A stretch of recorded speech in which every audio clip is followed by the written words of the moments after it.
Bonjour à tous et bienvenue pour cette sensibilisation au déplacement. Alors, qu'est-ce qu'un déplacement? Donc, un déplacement, dans le sens du risque, ça correspond, et c'est similaire à n'importe quelle définition du déplacement, c'est-à-dire un déplacement, c'est un mouvement d'un point à un autre qui peut se faire en voiture, à pied ou en vélo, entre deux sites ou à l'intérieur d'un bâtiment.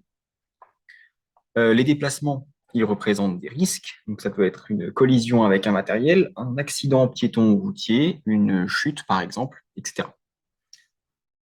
Euh, les déplacements, ils peuvent entraîner des dommages très variés.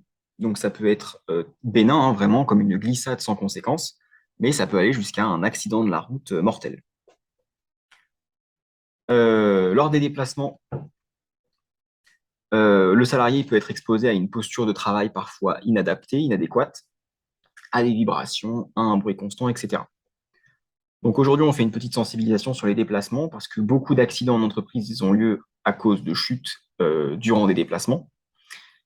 Et ces chutes, elles peuvent être causées par différents facteurs, donc des sols glissants, des objets sur le sol, des chutes de plein pied, et tout ça, en fait, ça va être fait lors de déplacements à pied notamment. De plus, un accident routier sur 10 mortel a lieu lors d'un déplacement entre le lieu de travail et le domicile du salarié. Donc il convient de rappeler que le risque routier est un risque à ne pas négliger. Et donc, pour prendre la route, on effectue un déplacement d'un point A à un point B. Donc, comment se prémunir face au risque qu'entraîne un déplacement? Donc, le premier point qu'on va aborder, c'est le fait de ne pas sous-estimer le risque. Parce que la plupart des trajets, ils sont connus et ils sont habituels. Et comme ils sont connus et habituels, ça va les rendre très dangereux. Pourquoi ça va les rendre très dangereux? Parce qu'en fait, comme on a l'habitude de faire ce trajet plusieurs fois par jour, eh ben, on le connaît par cœur et on va avoir tendance à avoir confiance en soi, à se surestimer et à se dire que peu importe ce qui se passe pendant ce trajet, eh ben, on sera toujours à mesure de répondre face à un imprévu. Et comme on se dit ça, eh ben, on va avoir tendance à aller un peu plus vite, à prendre à regarder son téléphone. On va avoir tendance à courir à la place de marcher. Par exemple, on va avoir tendance à ne pas regarder des deux côtés lors du passage à un passage piéton parce qu'on sait qu'à ce moment-là, il y a pas, on sait que quand on prend ce passage piéton à cette heure-là, il n'y a pas de voiture, etc. Donc en fait, on va avoir tendance à vraiment se surestimer.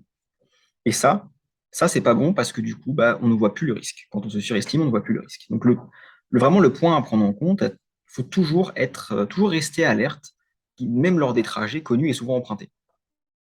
Pour les trajets inconnus ou lorsque c'est la première fois que vous prenez un trajet, eh ben, vous allez avoir tendance à être assez alerte pour ne pas louper une sortie, pour ne pas rater un virage, etc. Donc, il faut toujours rester alerte dans toutes les situations. On va vouloir également éliminer les mauvaises habitudes en voiture. Donc, il faut vraiment ne pas regarder son téléphone. Il faut utiliser un kit main libre si vous en avez l'occasion, ou alors relier votre téléphone en Bluetooth à votre voiture pour pouvoir prendre les appels tout en ayant encore euh, les mains sur le volant et en étant alerte. Et si jamais vous n'avez pas ça, n'hésitez pas à éteindre votre téléphone ou à basculer en messagerie pour être sûr de ne pas être tenté lors de vos trajets. N'hésitez pas, lorsque vous êtes à pied ou en voiture, à utiliser un GPS et à programmer vos trajets. Si vous savez que vous avez plusieurs sites clients à faire durant une journée, plusieurs chantiers à faire durant une journée, n'hésitez pas à programmer les trajets. Comme ça, vous programmez vos trajets en début de journée, comme ça, vous n'aurez pas à reprendre du temps et à repenser aux meilleurs trajets à faire. Donc pour ça, je conseille très fortement d'utiliser un GPS et notamment Waze, parce que Waze, en fait, va avoir la possibilité de recalculer le trajet en temps réel pour toujours vous proposer le trajet le plus simple, le plus adéquat et qui va vous faire éviter les bouchons. Donc ça va vous apporter un soulagement parce que ça va vous éviter le stress causé par les ralentissements incessants sur le trajet. Donc vraiment, Waze est un très bon outil pour rester bien alerte tout en n'étant pas stressé par le trajet. On va évidemment respecter le code de la route, que ce soit à pied, en vélo ou en voiture. Donc, c'est-à-dire respecter les limitations de vitesse, ne pas griller les feux rouges, ne pas se mettre en danger, ne pas effectuer d'actions dangereuses. On va vouloir connaître les règles de déplacement sur les sites clients. Alors, en fait, sur certains sites clients, on va avoir des règles des couloirs de déplacement pour les piétons et des vitesses à respecter en voiture. Et donc, ça, les déplacements, ça implique également de respecter les règles sur les sites clients. Donc, n'hésitez pas, la première fois que vous allez sur un site client, à jeter un coup d'œil au plan de prévention et aux différentes règles qui régissent le site client pour ne pas avoir de mauvaises surprises et pour ne pas risquer une collision lors d'un déplacement sur un site. Il faut évidemment porter ses chaussures de sécurité en toutes circonstances parce qu'elles permettent de prévenir les glissades et les chutes à cause de leurs semelles. Euh, les chaussures de sécurité possèdent en effet une semelle avec des alvéoles et des crampons, ce qui permet en fait qu'elles soient très antidérapantes. Les chaussures de sécurité en fait sont vraiment antidérapantes, ce qui permet vraiment de prévenir toutes les glissades et les chutes, et en plus elles accrochent bien au sol. Donc elles sont à porter vraiment en toutes circonstances. Passons maintenant en voiture et au fait qu'il faut faire attention lors de déplacements en voiture, notamment lorsque la chaussée est différente de d'habitude.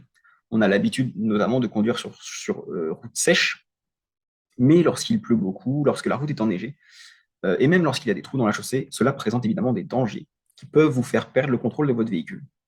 Donc, encore une fois, il faut toujours être concentré sur le trajet, même lors d'un trajet habituel, même lorsque l'on sait où sont les trous, où sont les dodanes, etc. On reste toujours concentré parce qu'on n'est jamais à l'abri qu'un piéton traverse sans garder, etc. Donc, on reste toujours concentré. On ralentit fortement son allure pour éviter les accidents lors de neige et de pluie. On va vraiment très fortement ralentir son allure lors de neige et de verglas, parce que c'est vraiment des situations qui représentent énormément de risques. Une forte pluie et un orage sont également des situations à risque, alors il faut vraiment ne pas hésiter à ralentir son allure, à aller moins vite que les limitations de vitesse lors de situations dégradées. On va évidemment respecter encore une fois le code de la route, et si possible, et même obligatoire, on va avoir les deux mains sur le volant pour pouvoir facilement gérer une glissade de la voiture. Euh, le fait d'avoir les deux mains sur le volant et en même temps de ralentir son allure, ça permet d'anticiper facilement une glissade si jamais vous roulez sur conditions dégradées, donc de la neige, du verglas, de l'eau, etc., de la pluie.